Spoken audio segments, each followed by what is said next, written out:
अस्सलाम वालेकुम नाज़रीन, मैं पूनम शेख। उम्मीद है आप खैरियत से होंगे। नाज़रीन, एक मुहावरा होता है, बकरे की माँ कब तक खैर मनाएगी, if I am not wrong. और इस वक्त जो हुकूमत है उसकी, मौजूदा हुकूमत की यही सूरत हाल है। और इस वक्त सुप्रीम कोर्ट और पार्लियामेंट आमने सामने है, और दोनों में से ये पता चलना है आवाम को कि किसकी से है, किसकी वर्थ है, कौन सुप्रीम है। क्योंकि जो आइन और कानून है इस मुल्क में, वो इस वक्त तो ना इस पार्लियामेंट में एग्जिस्ट कर रहे हैं, ना पार्लियामेंटेरियंस में एग्जिस्ट कर रहे हैं। जितनी का आइन और कानून की धज्जियाँ इस दौर में उड़ाई गई हैं, मेरे ख्याल से इसको जमहूरी दौर कहना बिल्कुल ही गलत है। तो जो इस वक्त दिफा करने वाले हैं वो हैं सुप्रीम कोर्ट के जजेस, आइन का भी, पार्लियामेंट का भी, अवाम के हकूक़ का भी। और तमाम तर जो मसाइल हैं इस मुल्क में, उन सब से जो है अवाम ने उम्मीदें जोड़ी हुई हैं चीफ़ जस्टिस उमर अता बंदियाल साहब के साथ, और तमाम जो जजेस हैं, मोअज़्ज़ज़ जजेस, उनके साथ। तो अब आपको पता है, एक तरफ सुप्रीम कोर्ट की डेली कोई ना कोई हेयरिंग्स चल रही होती हैं, और दूसरी तरफ पार्लियामेंट में कोई ना कोई करारदाद जो है वो मंजूर कर ली जाती है। तो करारदाद मंजूर कर ली जाती है, वो एक कहते हैं ना कि बस दिल को तसल्ली देने को एक गालिब ख्याल अच्छा है। तो बस उनका वो हाल है, क्योंकि उसमें से निकलना क्या है हमें भी पता है, आपको भी पता है कि उसमें से कुछ नहीं निकलना। अच्छा, आप एक तरफ अब जैसे इन्होंने तौहीन अदालत की और फंड्स फराहम करने से जो है इनकार कर दिया, और अजीबो गरीब किस्म की ये अदलिया की तौहीन करते हुए करारदादें जो है वो मंजूर कराने पार्लियामेंट से। तो मैं आपको इतना बता दूं कि इनके ऊपर तौहीन अदालत तो लगनी है, और वो लगनी है, लेकिन उसमें कुछ शायद अभी डिले है, बिकॉज अभी ज़्यादा इंपॉर्टेंट टास्क हैं जो अदालत के पास पड़े हैं, और उसके ऊपर वो चाहते हैं कि वो पहले अमल दरामद कर लें। तो अभी आपको जैसे पता है कि 18 तक जो है सुप्रीम कोर्ट ने इलेक्शन कमीशन को फ़ंड्स फराहम करने के लिए स्टेट बैंक को ये हुक्म दे दिया कि आपने इनको फ़ंड्स फराहम करके हमें रिपोर्ट पेश करनी है 18 अप्रैल को। तो देखते हैं वहाँ पे क्या होता है। और जैसे ही आपको पता है कि अभी मुल्की जो हालात इतने बुरे नहीं हैं कि इलेक्शन नहीं हो सकते, और आपको और ये सब बहाने हैं, क्योंकि तरक्याती मंसूबों के अंदर हमें पता है कि अरबों रुपया जो है उसमें लगा दिया गया है। 76 अरब रुपया जो है वो ऑलरेडी तरक्याती मंसूबों में लगाया जा रहा है, और क्यों लगाया जा रहा है ये भी हमें पता है। Let's not go into the details, because अभी मेरे पास शेयर करने के लिए बहुत सी ताज़ा तरीन सूरत हाल है, जिसमें मैं आपको ये बताऊंगी कि आज गोल मेज़ कॉन्फ्रेंस जो थी वुकला किस तरह से खड़े हुए हैं सुप्रीम कोर्ट के साथ, उसके अंदर जितनी डेवलपमेंट्स हैं। इसके अलावा वज़ीर आज़म आज़ाद कश्मीर का जो इलेक्शन है वो बहुत इंपॉर्टेंट है, उसके ऊपर बात कर लेते हैं। साथ ही आज एक बड़ी अहम खबर आ रही है, जिसमें पता ये बहुत आम खबर आ रही है, जिससे ना कुछ अंदेशे मिल रहे हैं कि शायद कई मामलात बातचीत से हल हो सकते हैं, जिसके लिए एक पार्टी ने अपना किरदार अदा करना शुरू किया, जो अभी खुलकर सामने आ रही है। और उससे रिलेटेड आज बड़ी आम खबरें जो हैं वो गर्दिश कर रही थी। लेकिन पीटीआई के भी इसके ऊपर कोई अभी तक फ़िलहाल खुलकर लोग बात नहीं कर रहे, और ना ही दूसरी साइड से कोई बात की जा रही है। लेकिन जो खबरें एक पार्टी की तरफ से आ रही हैं वो आपके साथ शेयर करूँगी। साथ ही ज़ुल्फ़े खलीलज़ाद ने एक दफ़ा फिर मिस्टर 10% की अच्छी खासी बेइज्जती की है, उसके ऊपर भी बात कर लेते हैं। और ओके, अब आर्मी चीफ के बयान से रिलेटेड तो आपको पता है वो अब कल की खबर थी, अब उसके ऊपर I don't want to discuss and waste time. और सुप्रीम जुडिशल काउंसिल में भी दूसरी तरफ आपको पता है कि जो हमारे 8 जजेज़ हैं, मोअज़्ज़ज़ जजेज़ हैं, उनके खिलाफ रेफरेंस दायर किया गया है। और रेफरेंस किसने दायर किया? वही जिन्होंने इमरान खान पे के हमला करने वाले का जो केस लड़ रहे हैं और उसका दिफा कर रहे हैं। तो सुभान अल्लाह कह सकते हैं आप इसके ऊपर, सुभान अल्लाह कमेंट भी ज़रूर कर दीजिएगा। चलें शुरुआत करते हैं पहली खबर से, जो गोल मेज़ कॉन्फ्रेंस हुई है इसकी डिटेल्स मैं आपको बता देती हूँ, आपसे शेयर कर लेते हैं, और फिर आपको next will discussed the next topic. अच्छा, मैं आपको इस पर पढ़ के सुना देती हूँ पहले कि सीनियर कानूनदान और पाकिस्तान पीपल्स पार्टी के रहनुमा एतजाज़ अहसन ने कहा है कि इलेक्शन 90 दिन में होंगे, क्योंकि यही सुप्रीम कोर्ट का हतमी फैसला है। वुकला की गोल मेज़ कॉन्फ्रेंस से खिताब करते हुए एतजाज़ अहसन ने कहा कि तमाम इदारों को सुप्रीम कोर्ट के हतमी फैसले पर अमल दरामद करना होगा, क्योंकि तमाम इदारे इस हुक्मनामे के पाबंद हैं। उन्होंने कहा कि इलेक्शन के इनकाद के मामले को बेंच की तश्कील में उलझा दिया गया है। पाकिस्तान पीपल्स पार्टी के रहनुमा और सीनियर कानूनदान लतीफ़ खोसा ने वाज़ेह किया है कि आइन की बालादस्ती और अदलिया की आज़ादी के लिए सब मुत्तहद हैं। मौजूदा पाकिस्तान का आज़म का पाकिस्तान नहीं हो सकता। कॉन्फ्रेंस से खिताब करते हुए सीनियर वुकला ने कहा कि सुप्रीम कोर्ट के फैसले के आगे मैं ना मानूं वाली बात नहीं चलेगी। सुप्रीम कोर्ट बार के सदर आबिद ज़ुबैरी ने कहा कि तमाम इदारे आइन पर चलने के पाबंद हैं। आइन कहता है कि 90 दिन में इलेक्शन होने हैं, तो बस ये होने हैं। सीनियर कानूनदान हामिद खान ने कॉन्फ्रेंस से खिताब करते हुए कहा कि आइन में कहीं दर्ज नहीं कि पूरे मुल्क में इलेक्शन एक साथ होने हैं। गोल मेज़ कॉन्फ्रेंस इख्तिताम, और सेम एग्जैक्टली यही बात आज जो सुप्रीम कोर्ट के जज थे, फॉर्मर जज ऑफ इंडिया उनका भी एग्जैक्टली मैं नाम भूल गई हूँ, तो वो भी उन्होंने भी एग्जैक्ट सेम ये ट्वीट की थी कि ये कहीं भी पाकिस्तान के आईन में दर्ज नहीं है कि सब जगह एक इलेक्शंस एक साथ होने हैं। तो लेकिन वो कह रहे हैं कि समझ नहीं आ रही कि पाकिस्तान के जो पार्लियामेंटेरियंस हैं या पाकिस्तान के जो जजेस इख्तलाफ करें उन्हें बात क्यों समझ नहीं आ रही। अच्छा, एनीवेज नेक्स्ट, गोल बेस कॉन्फ्रेंस के इख्तिताम पर जारी मुश्तरका एलामिया में वकला ने पंजाब और खैबर पख्तूनख्वा में अदालती हुक्म की रोशनी में इलेक्शन के इनेकाद का मुतालबा भी किया। दस्तूर में ममलिकत की तकदीस और अदलिया की आज़ादी के नाम से मुनक्कद गोल में इस कॉन्फ्रेंस में मारूफ आइनी और कानूनी माहिरीन शरीक हुए। सिविल सोसाइटी और सियासी जमातों के नामवर सहाफ़ियों को भी गोल में इस कॉन्फ्रेंस में मदऊ किया गया। इस कॉन्फ्रेंस की क़ियादत लतीफ़ खोसा ने की, जबकि मेज़बानी के फ़राइज़ एतज़ाज़ अहसन और तारिक रहीम ने अंजाम दिया। और ये आज जो ये कॉन्फ्रेंस हुई है ये बहुत मानी खेज़ है। इसमें बताया जा रहा है कि तमाम वकला बरादरी, और आपको पता है मेजॉरिटी जो है वो किस तरह खड़ी हुई है वो इस वक्त, और जब सुप्रीम कोर्ट के अंदर हेयरिंग हो रही होती हैं तो जब वकला के जो काफ़ी तादाद में जो वकला होते हैं वो सुप्रीम कोर्ट के बाहर बिल्कुल अपना जो है वो इजहार यकजहती में खड़े होते हैं और चीफ जस्टिस के हक़ में नारे बुलंद करते हैं। तो वो भी वीडियोस आपने देखी होंगी। तो ये थी अभी तक की सूरत हाल जो आज बड़ी अहम गोल मेज़ कॉन्फ्रेंस है और जिसमें एक बड़ा अहम मैसेज दिया गया कि वकला की बरादरी जो है वो खड़ी हुई है इसमें चीफ जस्टिस के साथ। और आज एतज़ाज़ अहसन साहब ने ये बात करते हुए भी एक टॉक शो में ये कहा कि दो बड़ी इम्पॉर्टेंट जो है हमारे सामने चीज़ आई है कि दो बड़ी अहम डिविजन्स हो चुकी हैं, जिसमें आप देखें तो एक तरफ नज़रिया ज़रूरत वाले खड़े हुए हैं और दूसरी तरफ नज़रिया आइन वाले खड़े हुए हैं, और आइन के जो यकीन रखते हैं वो एक दोनों अलग अलग हो चुके हैं। तो अब आपके लिए सॉर्ट आउट करना, आपके लिए समझना चीज़ों को काफ़ी क्लियर हो गया। अच्छा, तो नेक्स्ट मैं आपको बता देती हूँ कि इस वक्त वज़ीर-ए-आज़म आज़ाद कश्मीर के जो इंतखाब है वो बड़ा इस वक्त कंट्रोवर्शियल हुआ है, और वहाँ पर जो इस वक्त मामलात चल रहे हैं दे आर वेरी शॉकिंग।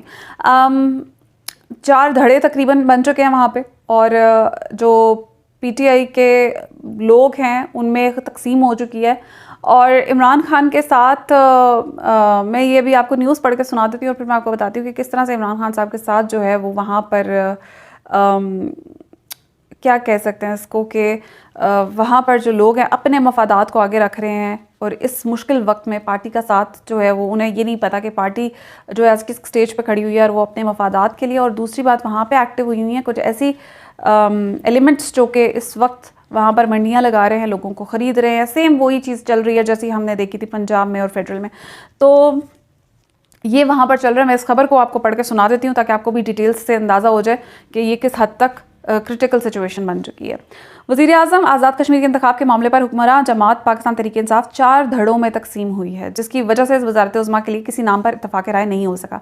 ज़राए के मुताबिक नाराज़ अरकान ने मरकज़ी क़यादत के फैसलों के खिलाफ बगावत कर दी है और अपोजिशन से राब्ते शुरू कर दिए हैं।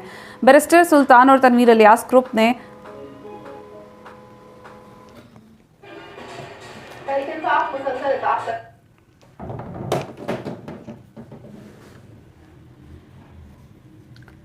बैरिस्टर सुल्तान और तनवीर इलियास ग्रुप में मुज़ाकरात नाकामी से दो चार हो गए हैं और वज़ारत उज़्मा से पीछे हटने को कोई भी तैयार नहीं है। मुज़ाकरात के अमल में PTI के 2 बड़ों में मुबैना तलख़ कलामी भी हुई है, जिस पर मुश्किल से बीच बचाव कराया गया है। वाज़ेह रहे कि असम्बली में वज़ीर-ए-आज़म के इंतखाब के लिए सादा अक्सरियत यानी 27 वोट दरकार हैं। सियासी माहिरीन का दावा है कि पाकिस्तान तहरीक इंसाफ की तकसीम से अपोजिशन को फ़ायदा पहुँच सकता है। ज़राए के मुताबिक फॉरवर्ड ब्लॉक और बैरिस्टर सुल्तान ग्रुप ने अपोजिशन से वज़ारत उज़्मा की सूरत में मशरूत ताउन की पेशकश कर दी है। ये बहुत इंपॉर्टेंट पॉइंट है। आज दोपहर 2 बजे कानून साज असम्बली का इजलास तलब किया गया है, जिसमें वज़ीर-ए-आज़म के ओहदे के लिए इंतखाब का इम्कान है। अपोजिशन ने 30 अरकान की हिमायत का दावा किया है, जबकि PTI की अरकान की मदद के बगैर हुकूमत साजी नहीं की जा सकती। गुज़श्ता रात वज़ीर-ए-आज़म हाउस में होने वाले इफ्तार डिनर में परवेज़ खट्टक और असद कैसर की मौजूदगी में 31 में से सिर्फ 17 अरकान ने शिरकत की थी। याद रहे कि आइन के तहत वज़ीर-ए-आज़म के ओहदे पर फौरी तौर पर इंतखाब ज़रूरी है। तो जी इस वक्त ये वहाँ पे सिचुएशन है, और ये कहना मुश्किल नहीं है कि यहाँ पे PTI जो है वो कमज़ोर इस वक्त उसकी जो क़यादत है या उसकी जो इस वक्त पोजीशन है बड़ी कमज़ोर नज़र आ रही है।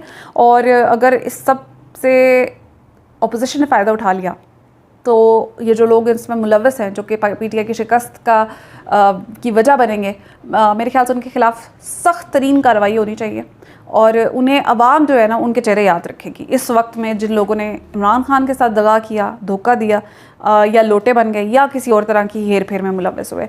अच्छा, अब मैं आपको बता देती हूँ कि वो पार्टी कौन सी है जो सरगर्म हो गई है इस वक्त पंजाब और KP के इलेक्शन से रिलेटेड, या जो इस वक्त तलखी बढ़ चुकी है अपोजिशन में और हुकूमत में उससे रिलेटेड, और बीच बचाव की कोशिश की जा रही है। अभी कोशिशें कहाँ से हो रही हैं समझ नहीं आ रही, लेकिन कुछ ना कुछ ज़रूर है, क्योंकि मैंने ये बात पहले भी की थी कि मुझे ऐसा लग रहा है कि चीज़ें जो हैं वो आपको पता है कि किसी की मर्ज़ी के बगैर आगे नहीं चल रही होती हैं। तो अभी जो कुछ हो रहा है इसको आप डॉट्स को कनेक्ट करें, आहिस्ता आहिस्ता आपको चीज़ें सामने साफ नज़र आ जाएंगी। आम इंतखाबात की तैयारी और राब्तों में तेज़ी। मुल्क को मौजूदा सियासी बहरान से निकालने के लिए जमात इस्लामी के अमीर सरगर्म हो चुके हैं। आम इंतखाबात के लिए इत्तफाक़ राय पैदा करने की कोशिशें की जा रही हैं और उन्होंने दोनों से मुलाकात की है, शहबाज शरीफ साहब से भी, वज़ीर आज़म से भी की है और इमरान खान साहब से भी मुलाकात की है। और मुल्क के मौजूदा बहरान से निकालने के लिए सियासतदानों के दरमियान बातचीत पर इत्तफाक हुआ है। तीनों रहनुमाओं के दरमियान इस अमर पर इत्तफाक हुआ है। जमात इस्लामी ने यह दावा किया, हालांकि दूसरी तरफ से भी कोई दावा नहीं आ रहा, दूसरी तरफ से भी कोई क्लियर पोजीशन नहीं आ रही है, तो कुछ कहा नहीं जा सकता। और वज़ीर आज़म और तहरीक इंसाफ के चेयरमैन ने सिराजुल हक की कोशिशों में मुकम्मल ताउन की यकीन दहानी भी करवाई है। वज़ीर आज़म से मुलाकात में मुज़ाकराती अमल बढ़ाने पर इत्तफाक, कौमी इंतखाबात के लिए दीगर जमातों से मुज़ाकरात के सिलसिले को तेज़ करने पर भी इत्तफाक। मौजूदा हालात में मुल्क किसी मज़ीद सानिया का मुतहम्मिल नहीं हो सकता। सियासी जमातों की जिम्मेदारी है कि वो आगे बढ़ें और संजीदा मुज़ाकरात का आगाज़ करें। मुलाकात में ख्वाजा साद रफ़ीक और रियाज सादिक भी इस मौके पर मौजूद थे। सियासी बहरान से निकलने के लिए दीगर जमातों को भी कौमी मुज़ाकरात में शामिल किया जाए। सिराजुल हक दीगर सियासी जमातों से भी मुलाकातें करेंगे। कौमी मामलात पर इत्तफाक़ राय पैदा करने के लिए ज़िद और अना को कुर्बान करना पड़ेगा, ये कहना है वज़ीर आज़म शहबाज शरीफ का। ये एक इम्पॉर्टेंट स्टेटमेंट है। और दूसरी तरफ वज़ीर आज़म को दिल और ख़यालात को वसी करना पड़ेगा, ये सिराजुल हक साहब ने कहा है। मौजूदा हालात से निकलने का बेहतरीन रास्ता यही है कि आवाम से रुजू किया जाए, सिराजुल हक साहब के कहना है। और सियासतदानों में आपसी लड़ाइयाँ मुल्क कौम के लिए मज़ीद नुकसानदेह हैं। सियासी मसाइल सियासतदानों में मुज़ाकरात के ज़रिए ही हल होंगे। उन्होंने कहा कि सियासी जमातें जल्द अज जल्द कौमी इंतखाबात के लिए इत्तफाक़ राय पैदा करें। मौजूदा मसाइल का हल किसी अदालत या इस्टेब्लिशमेंट के ज़रिए मुमकिन नहीं है। ये एक और बड़ी इंपॉर्टेंट स्टेटमेंट है जो सिराजुल हक ने दी है। सियासतदानों को फिलफोर आगे आना होगा। इंतखाबात ऐसे माहौल में होने चाहिए जिनके नताइज सभी तस्लीम करें और तहरीक इंसाफ की जानिब से भरपूर ताउन की यकीन दहानी कराएगी, ऐसा कहना है जमात इस्लामी का। ठीक है, तो अभी इसके ऊपर कोई कंफर्मेशन का ठप्पा नहीं लगा इमरान खान साहब की तरफ से, लेकिन मौलाना फजलुर रहमान साहब ने इसकी खुल के मजम्मत कर दी है और उन्होंने ये कहा है कि हम मुखालफत करते हैं इमरान खान से किसी भी टॉक्स की, और हम बिल्कुल भी इसमें शरीक नहीं होंगे और हम बिल्कुल भी नहीं चाहते कि इमरान खान से कोई बात की जाए। तो अब आप खुद देख लें कि ये क्या हो रहा है और ये कितने बड़े फितना हैं जो बीच में आते हैं और प्रॉब्लम्स क्रिएट करते हैं। Last but not the least, ये ज़ल्मे खलीलज़ाद ने अभी आज रात 11 बजे एक बड़ी इंपॉर्टेंट स्टेटमेंट दी है आसिफ अली जरदारी से रिलेटेड। उन्होंने उनका नाम नहीं लिया, लेकिन उन्होंने क्या कहा है वो मैं आपको बता देती हूँ। और जिस कदर बेइज्जती की है उन्होंने आसिफ अली जरदारी की, वो आप सुने और आप इंजॉय करेंगे। जैसे खान साहब ने कहा था कौम एंजॉय करेंगे, आप सुने। अच्छा, आपको मैं थोड़ा सा कॉन्टेक्स्ट बता दूं कि आसिफ अली जरदारी ने कल इंटरव्यू में ज़ल्मे खलीलज़ाद को एक एजेंट के तौर पे ऊपर करार दिया कि एक एजेंट है, फॉरेन एजेंट है और इसको लॉबी के लिए हायर किया गया। सॉरी, फॉरेन एजेंट नहीं है, ये एजेंट है और इसे लॉबी के लिए हायर किया गया। ओके, अब responding to Pakistan mister 10%, I do not lobby for any one or any country and I am no one's agent. मैं किसी का एजेंट नहीं हूँ, मैं किसी के लिए लॉबी नहीं करता। Mister 10%, I have shared my sincere concern about Pakistan's triple crisis, which unfortunately is intensifying, and have suggested what should be done. कहते हैं मैंने सिर्फ ये सजेस्ट किया है कि इस वक्त पाकिस्तान कितने मुश्किल हालात में और इसमें क्या करना चाहिए, और मेरा सिंसियर कंसर्न था ये। Mr. 10% should put country first and honor BB's legacy to preclude a meltdown that will hurt the 220 million people who, unlike him and others like him, do not own posh homes in several countries that they can run away to. करें वो इस वक्त पाकिस्तान का सोचना चाहिए अपना और अपनी जमात के लोगों का नहीं, जिनके बाहर जो है वो महल खड़े हुए हैं और पाकिस्तान अगर डूब गया तो वो जो है बाहर अपने महलों में जा सकते हैं, लेकिन पाकिस्तानी अवाम जो है वो बेचारी कहीं नहीं जा सकती, वो रुल रही है। The Pakistani establishment and the country's political leaders must commit to the rule of law, starting by not splitting the Supreme Court. कह रहे हैं उन्हें अपनी सुप्रीम कोर्ट को स्प्लिट करने का नहीं सोचना चाहिए और पाकिस्तानी अवाम का सोचना चाहिए, एस्टैब्लिशमेंट को भी और पॉलिटिकल लीडर्स को भी, और रूल ऑफ लॉ की जो है वो पासदारी करनी चाहिए। बट इंस्टेड उन्होंने कहा बजाय ये कि सुप्रीम कोर्ट को वो स्प्लिट करें, उन्हें चाहिए कि वो डिसीजंस जो हैं सुप्रीम कोर्ट के उनको इम्प्लीमेंट करें। तो ये जी ज़ल्मे खलीलज़ाद का कहना है और उन्होंने मिस्टर 10% का एक दफ़ा फिर आसिफ अली जरदारी साहब को खिताब देते हुए उन्हें याद कराया कि आपकी औकात क्या है।